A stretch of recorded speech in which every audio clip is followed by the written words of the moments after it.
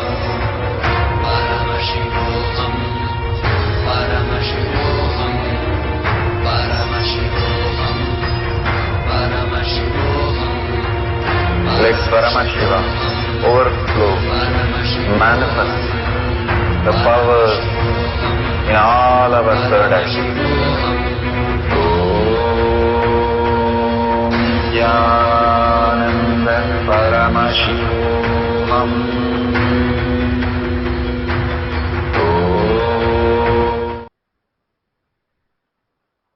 Nithyananda, beautiful. Whatever you have experienced, if you're part of Paramashivoham program, go ahead, update the poll. It's very important that we update the poll. And go ahead, if you're in the social media, MTV, Facebook or YouTube, please go ahead and update in tinyurl.com/powermanifestation, which is Sri Kailasha Kotyard Manifesting Power Group. Please go ahead and update. And Bhagavan beautifully says, every time you share, you enrich and you contribute, the OCD simply disappears from you. The more the words that you are expressing is who you are.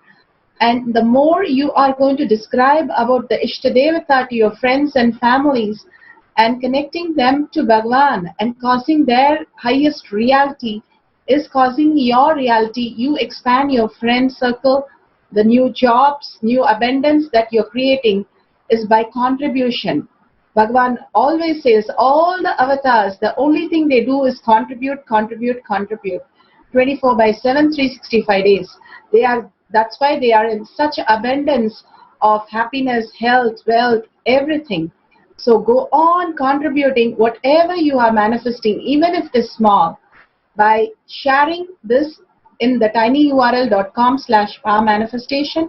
You are creating your manifestation into reality, the existential reality, into cognition, from understanding to manifesting to becoming cognition in your brain. Again and again, the synapses starts firing whenever you're sharing, becomes reality in your brain. And more we cause people to Paramashivoham program or Satsang, we are creating our own reality to expand into the abundant space. So beautiful. Let's surrender all this power manifestation, powerful cognition to Bhagavan's lotus feet. Please verify and authentically post everything, because you're enriching millions of people, billions of people out there who are waiting for your messages.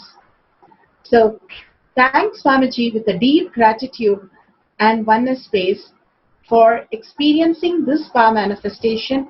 The more we surrender, whether we have manifested or not manifested, the more you surrender, the clarity happens how you're manifesting every moment. So ask Swamiji to make this as your existential reality. Bhagavan itself has your cosmic being, your Ishtadevata, and manifesting continuously in your life. And with that, let's end this session with visualizing Bhagavan in third eye and chanting the Purna Mantra. Om Purnamada Purnamidam Purna Purnamadashyate Purnasya Purnamataya Purnameva Vashishyate. Om Shanti Shanti Shanti. Hari Om Tat Sat Sarvam Bhagavate Sri Nithyananda Paramashivam Paduka Arpanamastu. Om Nithyanandam. Thank you. See you in the Kailash Kotyard session. Don't miss the Kailash Kotyard. It's the ultimate manifestation of Bhagavan in all of us. The initiation. Bring your family and friends and have the darshan and manifest all the powers of Paramashiva. Thank you, Nithyananda.